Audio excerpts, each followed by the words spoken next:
Élu, tu n'es pas tombé sur ceci par hasard. Le ciel a lancé un appel, et ton esprit y a répondu. Écoute attentivement, car ce que je vais partager pourrait tout changer. Tu regardes peut-être un compte bancaire vide, te demandant comment tes rêves pourront un jour correspondre à tes finances. Mais permets-moi de te dire une vérité audacieuse. Le ciel t'a déclaré riche bien avant que ton portefeuille ne le reflète.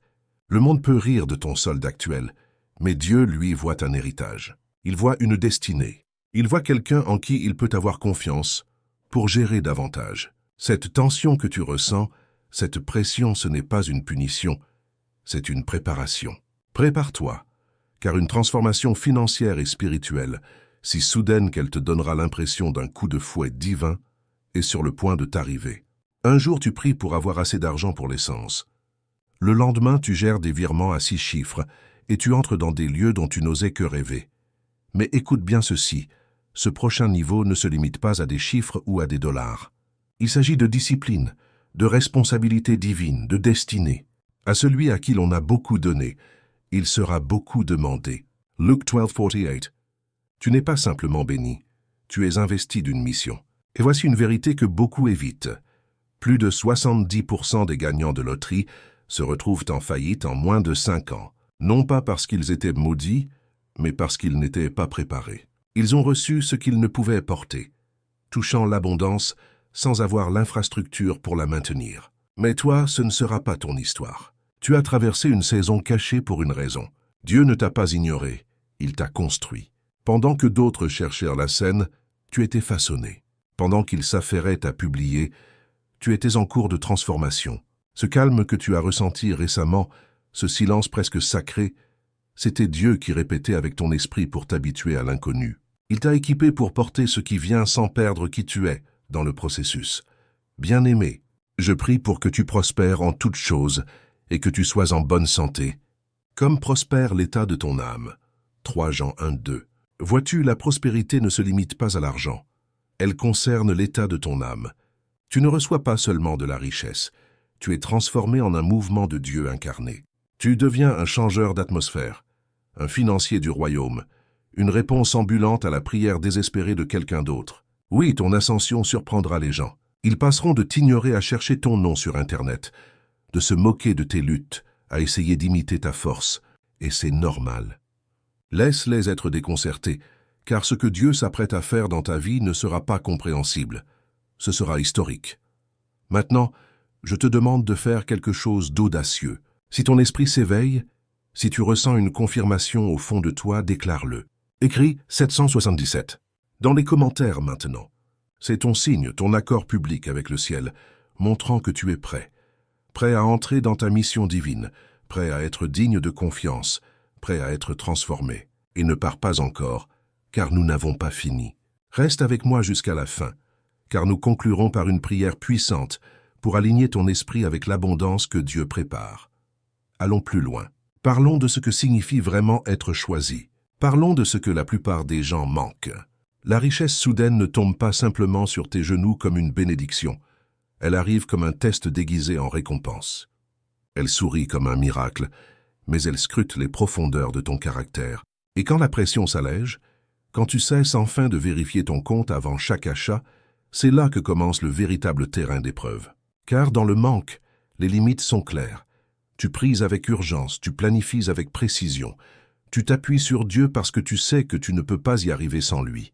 Mais quand l'abondance franchit la porte, elle ne vient pas seule. Elle apporte des choix. Et avec les choix viennent les tentations. Tu ne survis plus. Tu navigues dans l'influence, l'accès au pouvoir. Et le pouvoir, ne t'y trompe pas, est un miroir. Il révèle ce que tu essayais de cacher, même à toi-même. Ce désir de prouver quelque chose, cette soif d'être admiré, cette peur silencieuse de retourner d'où tu viens. Tout cela ressurgit. Et si ton identité est encore attachée à ce qui t'a manqué dans ton enfance, tu ne posséderas pas la richesse. La richesse te possédera. Souviens-toi du roi Saül. Il n'a pas commencé arrogant. Il se voyait petit. Mais une fois la couronne sur sa tête, les fissures de son âme se sont élargies. Son insécurité s'est transformée en obsession. Le pouvoir a exposé ses blessures non guéries. Et au lieu de servir son peuple, il a fini par saboter sa propre destinée. Dieu ne te donne pas la richesse pour exhiber sa faveur. il te la donne pour mesurer ta gestion. Ce n'est pas un trophée, c'est un outil. Et dans des mains non formées, les outils deviennent des armes, blessant les autres et toi-même. C'est pourquoi il permet le retard. Pas pour punir, mais pour purifier, pour extirper l'orgueil, brûler l'avidité, libérer ton âme de l'addiction aux applaudissements. Car la richesse dans les mains d'un cœur blessé est comme du feu dans les mains d'un enfant. Elle ne purifie pas. Elle consume tout ce qu'elle touche. Si tu avais l'impression d'être coincé, de tourner en rond pendant que d'autres accéléraient, sache ceci, tu n'étais pas en retard, tu étais dans un camp d'entraînement divin. Le ciel forgeait un caractère qui ne craque pas sous la pression, une fois qu'il n'oublie pas sa source, une fois la tempête passée. Et voici ce que beaucoup ne comprennent pas. L'argent ne te change pas, il t'amplifie. Il donne un micro à ton vrai toi. C'est pourquoi la richesse peut ressembler à un projecteur. Elle ne crée pas l'obscurité, elle révèle où sont les ombres. Si l'amertume était tapie dans un coin de ton cœur, elle aura soudain une scène. Si l'insécurité murmurait des mensonges, elle criera désormais. Si tu essayais déjà d'impressionner des gens qui ne t'aiment pas, l'argent te donnera plus de moyens pour le faire, et plus à perdre dans le processus. On dit, quand j'aurai de l'argent, je serai enfin heureux. Mais l'argent ne guérit pas le vide, il le met en lumière. Car la richesse n'est pas une solution, c'est une lampe torche. Elle éclaire tout ce que tu espérais éviter par le succès. Tes addictions aux dépenses, ta peur du silence, ton besoin d'être vu.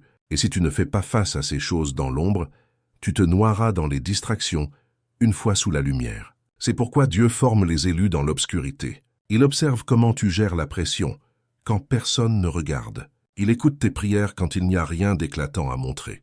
Il étudie tes motivations quand ton nom n'est pas appelé, car il sait que si tu es fidèle avec peu, tu le seras avec beaucoup. Et si tu utilises déjà ta dernière pièce pour impressionner des gens qui s'en moquent, que se passera-t-il quand les zéros s'accumuleront? Le caractère est la seule monnaie qui conserve sa valeur en toute saison. La vraie richesse, celle envoyée par le ciel, repose sur le caractère, non le brise. C'est pourquoi ta préparation n'était pas une punition, c'était une protection. Qui à propos de protection, ne confonds pas le retard avec le refus, ni le silence avec le rejet. La vérité, c'est que parfois Dieu te cache, non parce qu'il te prive de quelque chose, mais parce qu'il protège quelque chose en toi. Si les portes s'étaient ouvertes trop tôt, si la richesse était arrivée dans tes mains, alors que ton discernement était encore fragile, tu aurais donné accès aux mauvaises personnes, versé dans des coupes qui ne savent que fuir, entouré d'opportunistes portant la loyauté comme un masque. Regarde Joseph. Il avait des rêves d'influence tôt dans sa vie, mais Dieu ne l'a pas élevé immédiatement. Joseph a dû endurer la trahison, l'emprisonnement, l'isolement, non parce que Dieu l'avait oublié, mais parce qu'une promotion prématurée l'aurait détruit. Il avait besoin de la prison pour construire la perspective capable de gérer le palais. Certains d'entre vous étaient entourés de gens qui aimaient ton potentiel, mais n'avaient aucune intention d'honorer ton dessein. Alors Dieu a laissé le temps faire son œuvre. Il a laissé la trahison être ton professeur. Il a laissé le silence affiner tes oreilles. Il a laissé l'isolement tailler ton cercle, non pour te briser, mais pour protéger la bénédiction d'être placé entre de mauvaises mains, même si ces mains étaient autrefois les tiennes. Et quand la richesse arrivera, et elle arrivera, tu comprendras pourquoi cela a pris si longtemps. Car tu regarderas autour de toi et verras moins de visages, mais des fondations plus solides. Tu verras des gens qui n'ont jamais eu besoin de ton statut pour respecter ton âme. Ceux qui sont restés non pour ce que tu avais, mais pour qui tu étais. Car en fin de compte, Dieu ne forme pas seulement des millionnaires, il forme des gestionnaires matures. Il construit des personnes qui ne se contentent pas de détenir de l'argent, mais du sens, qui n'accumulent pas seulement la richesse, mais multiplient l'impact. Si tu as attendu, douté, questionné, respire, tu n'es pas en retard, tu es en train de t'aligner. Tu feras face à de nouvelles batailles, des menaces légales, des audits, des procès conçus pour te distraire, des pertes surgissant. De nulle part, des gens essayant de te provoquer pour faire les gros titres. Des attaques spirituelles, non seulement sur ton argent, mais sur ton esprit. Mais c'est là que le changement se produit. Tu cesses de vivre pour la sécurité et commences à vivre pour l'héritage. Dans ce nouveau royaume, le discernement devient ta défense, la sagesse devient ta richesse, et les limites deviennent ta protection. Car désormais, chaque décision compte. Chaque oui a du poids. Chaque non protège quelque chose de sacré. Tu apprendras à t'éloigner de tout ce qui menace ta paix, à dire non à ce qui semble attirant, si cela ne te semble pas juste, à te souvenir que le succès ne consiste pas à rester au sommet, mais à rester vrai. Et à travers tout cela, une vérité te portera. La véritable bénédiction n'a jamais été l'argent. La véritable bénédiction, c'est la force que tu as acquise, la stratégie que tu as apprise, la clarté avec laquelle tu marches désormais, la relation avec Dieu qui est devenue ton ancre.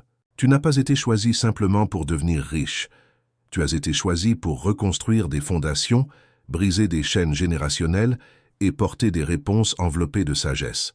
Après tout, après l'isolement, le discernement, les batailles spirituelles et le poids de la gestion, un dernier changement doit avoir lieu.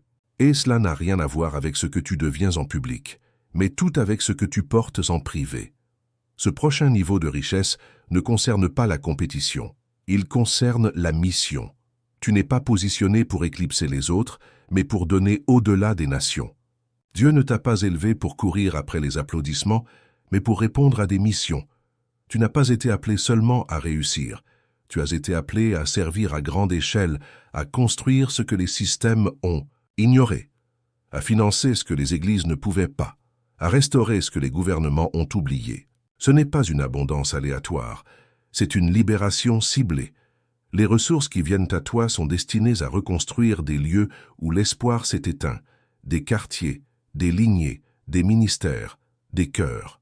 Tu es investi pour transformer la richesse en guérison, pour devenir un centre de distribution, pour des réponses dont le monde ignorait le besoin. C'est pourquoi la bataille était si lourde, car la mission est mondiale. Ta richesse n'est pas pour avoir plus pour toi, mais pour faire plus à travers toi. Plus de portée, plus de réparation, plus de réveil. Il ne s'agit pas de construire ton nom, mais la vision de Dieu. Oui, cette bénédiction vient avec un poids, mais c'est un poids sain, honorable, et ton état d'esprit doit s'élever pour correspondre à cela. Tu n'as pas été choisi pour prouver que quelqu'un avait tort, mais pour corriger ce qui est injuste. Cette vocation exige des mains pures et un cœur assez large pour porter des villes. Tu entres dans quelque chose de bien plus grand que toi, et c'est là sa beauté. Tu ne laisseras pas seulement un héritage, tu réécriras les règles. Mais en t'élevant, ne sois pas surpris si le passé ressurgit, non pour aider mais pour tester. Car la richesse soudaine n'attire pas seulement la faveur, elle attire aussi les anciennes blessures non résolues. Des visages de ton passé pourraient réapparaître. Certains porteront des sourires, d'autres le silence, et quelques-uns brûleront encore de la même rancune discrète qu'ils ont toujours eue. Ce sont ceux qui se sont moqués de ton parcours, qui ont ignoré ta valeur ou t'ont brisé quand tu étais le plus vulnérable. Et maintenant, ils reviennent, non parce qu'ils ont changé, mais parce que toi, tu as changé. Voici le défi. La plupart ne s'excuseront pas. Ils ne reconnaîtront pas ce qu'ils ont fait. Ils prétendront que rien ne s'est passé. Et quand ils le feront, tu ressentiras l'envie de leur rappeler qui tu es devenu, de prouver quelque chose, de leur faire ressentir ce que tu as ressenti. Mais ce n'est pas le royaume, c'est l'ego. Et l'ego est trop petit pour le manteau que tu portes. La vraie royauté n'a pas besoin de vengeance. Elle choisit la libération.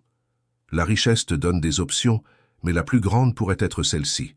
Vas-tu punir ou pardonner? Pas pour eux, pour toi. Car l'amertume est une forme de dette spirituelle, et aucun gain financier ne peut annuler ce que la rancune continue de faire payer à ton âme. Tu n'as pas à laisser tout le monde revenir dans ta vie, mais tu dois laisser partir la douleur, pas parce qu'ils l'ont mérité, mais parce que tu es trop appelé pour porter ce qu'ils ont brisé. La vraie force, ce n'est pas la vengeance, c'est la paix. Le pardon est la couronne que tu portes quand tu as dépassé le besoin d'être compris. Et en entrant dans cette liberté, un dernier mensonge pourrait essayer de te suivre. Celui que tu n'as pas ta place ici. Crois-le ou non, quand lassé.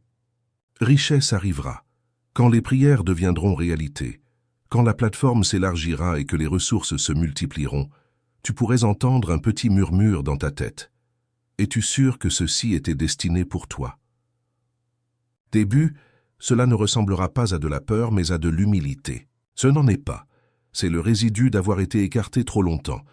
Tu as passé tant d'années à être l'outsider que, maintenant que tu gagnes, ton esprit n'a pas encore rattrapé. Tu remets en question ta place.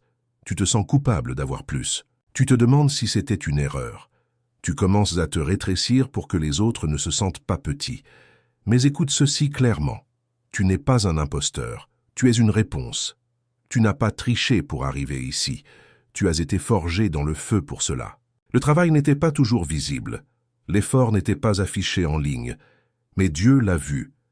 Il a vu les nuits où tu pleurais tout en continuant à construire, les jours où tu donnais alors qu'il ne te restait rien, les saisons où tu es resté obéissant sans que personne n'applaudisse. Ce n'est pas de la chance, c'est de la légitimité. Le syndrome de l'imposteur est un mensonge des enfers, car le ciel ne finance pas par erreur ce qu'il n'a pas d'abord affiné. Tu as été choisi, désigné, oint, non au hasard, mais intentionnellement, non seulement pour la richesse, mais pour la responsabilité. Alors ne recule pas, ne te replie pas, ne te fonds pas dans la masse juste pour mettre les autres à l'aise. Tiens-toi dans ce que Dieu t'a donné, non avec arrogance, mais avec autorité. Tu as ta place ici, non à cause de ce que tu possèdes, mais à cause de ce que tu deviens.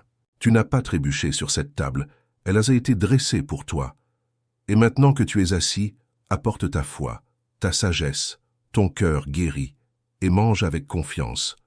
Le ciel ne gaspille pas ses ressources, et Dieu n'investit jamais dans ce qu'il ne peut pas faire confiance. Tout ce qui t'a conduit à ce point avait un dessein. Le silence, la pression, le processus, ce n'était jamais une punition, c'était une préservation. Et maintenant, alors que tu te prépares à entrer pleinement dans ce que Dieu a promis, comprends ceci. Tu n'as pas été caché par manque de valeur, mais parce que ta valeur était trop sacrée pour être mal utilisée. Dans un monde qui essaie de monétiser le potentiel et de marchandiser l'onction, Dieu t'a gardé couvert. Pas parce que tu n'étais pas prêt, mais parce que la salle ne l'était pas. Si ton nom avait été révélé trop tôt, il aurait été manipulé avec négligence. Tes dons auraient été empaquetés et vendus, ta pureté exploitée pour le profit, ton dessein plié pour s'adapter à la plateforme de quelqu'un d'autre. Alors, il t'a caché, protégé, non de la visibilité, mais de la manipulation. Tu n'as pas été ignoré, tu as été protégé. Et maintenant, après tout ce que tu as traversé, tu n'as plus besoin de validation pour connaître ta valeur. Tu as vu trop de choses, guéri trop profondément, grandi trop en sagesse pour laisser l'approbation déterminer ta direction. Dieu a attendu que tu ne sois plus à vendre, pour que lorsque les systèmes viendront frapper, ils ne puissent pas te contrôler, que le projecteur ne puisse pas te séduire, que les offres ne puissent pas t'emprisonner. Car maintenant, tu sais qui tu es. Et plus important encore, qui tu n'es pas. C'est pourquoi ce qui vient à toi n'est pas seulement de la richesse, c'est une déclaration divine, une affirmation que tu as été investi, non acheté. Ce n'est pas une faveur pour laquelle tu as dû faire des compromis, c'est une provision pure, née de l'alignement, de l'obéissance et d'une intégrité discrète. Et ce qui est pur ne peut être empoisonné. Ce qui est scellé par le ciel ne peut être saisi par l'homme. Mais ne pense pas que cela se limite à de l'argent atterrissant sur ton compte. Quelque chose de bien plus grand est en train de se former. Tu deviens ingénieux. Le changement qui s'opère n'est pas seulement financier, il est mental, émotionnel, spirituel. Tu ne reçois pas seulement de la richesse, tu apprends à la porter, à construire avec elle, à la protéger, à la multiplier de manière à honorer Dieu et à bénir des gens qui ne pourront jamais te rendre l'appareil. Car la vraie richesse n'est pas dans ce que tu dépenses, mais dans ce que tu résous. Dieu t'entraîne à devenir le genre de personne qui n'accumule pas seulement, mais active. Tu es formé à gérer des systèmes, pas seulement à glisser des cartes. Tu acquiers une intelligence financière, une maturité émotionnelle, une clarté spirituelle, pour que la bénédiction ne t'écrase pas lorsqu'elle arrivera. Et elle arrivera, mais quand elle viendra, tu sauras déjà comment agir. Pourquoi? Parce que ce n'est pas seulement une saison d'augmentation, c'est une redéfinition de l'identité. Tu ne deviens pas riche, tu deviens quelqu'un qui crée de la valeur partout où tu vas. Des idées naissent à travers toi, des stratégies coulent de toi. La guérison générationnelle avance grâce à toi. Tu n'es pas le point final de la bénédiction, tu es le canal. Un vase choisi pour reconstruire ce que les systèmes ont échoué à faire, restaurer ce que la religion a rejeté et rediriger des lignées entières vers la liberté. Alors, quand la richesse arrivera, marche dedans. Non pour prouver quoi que ce soit, non pour t'intégrer, non pour t'exhiber, mais pour financer le changement, porter un héritage, briser des cycles. Car le monde a assez de gens riches.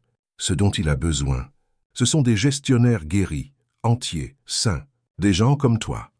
Maintenant que ton esprit est éveillé et ta vision élevée, ramenons cette parole au niveau du quotidien, car la transformation ne se produit pas seulement dans les grands moments, mais dans les petits choix sacrés faits avec constance. Tu n'as pas besoin d'avoir tout compris, mais tu dois commencer. Commence ici. Réserve 15 minutes de silence chaque matin. Pas de musique, pas de bruit, pas de défilement, juste toi, ta respiration et la présence de Dieu. Dans ce silence, pose cette question. Que veux-tu que je porte aujourd'hui? Laisse cette question ancrer ta journée. Car avant de gérer la richesse, tu dois gérer la sagesse. C'est dans le silence, non dans la foule, que naît le discernement. Ensuite, prends un journal et note 3 choses que tu dois relâcher pour recevoir. Peut-être une rancune, une vieille identité, ou la peur d'être vu. Sois honnête. Il ne s'agit pas de performance, mais de liberté. Ce que tu ne laisses pas partir ne te laissera pas partir. Et si tes mains sont pleines de ce qui t'a blessé, elles ne seront pas prêtes à tenir ce qui te guérit. Ensuite, passe à l'action vers la guérison, en choisissant une personne à pardonner, même en silence. Tu n'as pas besoin de son excuse. Tu as besoin de ta paix. Prononce son nom à voix haute. Bénis-le, relâche-le. Pas parce qu'il avait raison, mais parce que tu es prêt à être libre. Le pardon, ce n'est pas oublier, c'est délier. Cela dégage le chemin pour que la bénédiction te trouve sans fardeau. Enfin, commence à changer ton état d'esprit en suivant ta générosité. Chaque semaine, note un acte intentionnel de don aussi petit soit-il. Que ce soit du temps, de la gentillesse, de la sagesse ou des ressources, cela renforce le muscle de la gestion. N'attends pas que les millions arrivent. Pratique maintenant, car Dieu multiplie ce qu'il trouve en mouvement. Ton obéissance aujourd'hui est la graine de ton abondance demain. Tu n'as pas besoin d'une scène, ni d'un projecteur. Tu as juste besoin d'abandon, de petits pas, d'un alignement quotidien et d'un cœur qui dit « Dieu, fais-moi confiance avec plus ». Pas pour être vu, mais pour servir. Ce ne sont pas seulement des habitudes, ce sont des habitudes saintes. Et elles te préparent à une abondance qui ne change pas seulement ta vie, mais le monde à travers toi. Maintenant que tu as fait ces pas, même en silence, même en tremblant, sache ceci. Tu as déjà commencé à marcher en alignement avec ta mission. Ce qui t'attend n'est pas seulement le succès, c'est un terrain sacré. Tu ne reçois pas simplement de la richesse. Tu deviens la richesse en mouvement. La graine que Dieu a plantée en toi pendant les saisons cachées perce maintenant le sol, non pour le spectacle, mais pour le service. La lumière qui semblait autrefois lointaine s'élève désormais en toi. Et aucun système, aucun retard, aucun doute ne peut atténuer ce que le ciel a ordonné. La bénédiction de l'Éternel enrichit, et il n'y ajoute aucun chagrin. Proverbs 10:22. Que cela soit ton encre. Tu n'es pas ici pour courir après les richesses, tu es ici pour porter la restauration. Et maintenant, alors que ton esprit s'apaise et que tes mains s'ouvrent, scellons cette parole par une prière. Inclinerons nos têtes et ouvrirons nos cœurs devant le Seigneur. Que ceci ne soit pas juste des mots prononcés, mais un échange saint. Où que tu sois, apaise ton esprit. Respire profondément et entre dans ce moment avec révérence. Père céleste, je viens devant toi avec un cœur ouvert, un esprit apaisé et une profonde révérence. Tu es l'auteur du temps, le Dieu du dessein céleste, celui qui connaît la fin dès le commencement. Seigneur, je te remercie pour chaque moment où tu m'as préservé, chaque retard qui était en réalité une protection, chaque non qui m'a conduit à ton meilleur oui. Aujourd'hui, je reçois cette parole comme vérité, non seulement avec mon esprit, mais avec mon cœur. Je déclare que je ne suis pas oublié, pas négligé, pas en retard. Je suis aligné, je suis vu, je suis choisi. Merci Dieu de préparer un amour qui ne me confond pas, une connexion qui ne me demande pas de performer et un partenaire qui ne se rapetissera pas en ma présence, mais s'élèvera avec moi dans ton dessein divin. Père, je te remercie que cet amour ne soit pas un conte de fées, c'est une histoire de foi. Tu as façonné mon âme dans le feu, testé mon cœur dans la solitude, et m'as enseigné la patience à travers des saisons de silence. Et maintenant, je reçois le fruit de cette foi. J'accueille celui que tu envoies, non comme un sauvetage, mais comme un reflet, non pour me compléter, mais pour compléter l'appel que tu as placé sur ma vie. J'élève celui que tu prépares, je bénis son voyage, sa guérison, sa croissance, et je te demande que, où qu'il soit en ce moment, tu lui donnes force, paix et clarté. Tisse nos esprits, même maintenant, à travers le temps et l'espace, que le moment où nous nous rencontrerons soit enveloppé de ta paix indéniable. Seigneur, je rends toute peur, tout calendrier, tout doute. Je lâche ce que le monde dit que l'amour devrait être. Je relâche chaque mensonge qui m'a dit que je suis trop vieux, trop intense ou trop en retard. Et à la place, je m'accroche à la promesse que tes plans sont de me faire prospérer, de me donner un espoir et un avenir. Jérémie 29, 11. Je crois que ce que tu as commencé, tu l'achèveras. Que cet amour apporte la guérison là où d'autres ont brisé, qu'il porte le rire là où la tristesse a autrefois traîné, qu'il soit une force, tranquille dans un monde bruyant et impatient, qu'il soit la preuve que tu écris encore des histoires d'amour, et que la mienne, Seigneur, est écrite en or. Aide-moi à me préparer émotionnellement, spirituellement et pratiquement. Que je libère l'espace dans mon cœur, ma maison et mes habitudes pour recevoir cette bénédiction sans peur. Que ma vie reflète la préparation, non la résistance. Que je cultive la fidélité dans l'attente et la générosité dans l'arrivée. Saint-Esprit, rappelle-moi chaque jour que je suis digne, que je suis entier, que je ne demande pas trop. Je ne suis simplement plus prêt à me contenter de moins que ce qui est saint. Fais de moi un aimant pour ce qui s'aligne avec le ciel. Et quand l'amour arrivera, que je le reconnaisse non par l'apparence, mais par le fruit, paix, patience, douceur, fidélité et joie. Je scelle cette prière dans la foi, je l'enveloppe de confiance, je la relâche entre tes mains et je repose dans l'assurance que ce que tu as promis n'est pas seulement possible, il est en chemin. Au nom de Jésus, Amen. Merci d'être là aujourd'hui. Si cette prière a remué quelque chose dans ton cœur, si ce message a parlé aux parties les plus profondes de ton âme, ne le garde pas pour toi écrit. Je suis prêt pour l'amour divin, Amen. Dans les commentaires ci-dessous, que le ciel sache que ton cœur s'accorde, que ta foi s'élève. Assure-toi de t'abonner et de rester connecté, car cet espace est là où la foi rencontre la promesse et nous ne faisons que commencer. Plus de vérité, plus de guérison, plus d'orchestration divine est en route. Tu n'es pas seul, tu n'es pas en retard, tu n'es pas oublié. Tu es sur le point d'être aimé comme jamais auparavant. Et le prochain chapitre n'est pas une réécriture.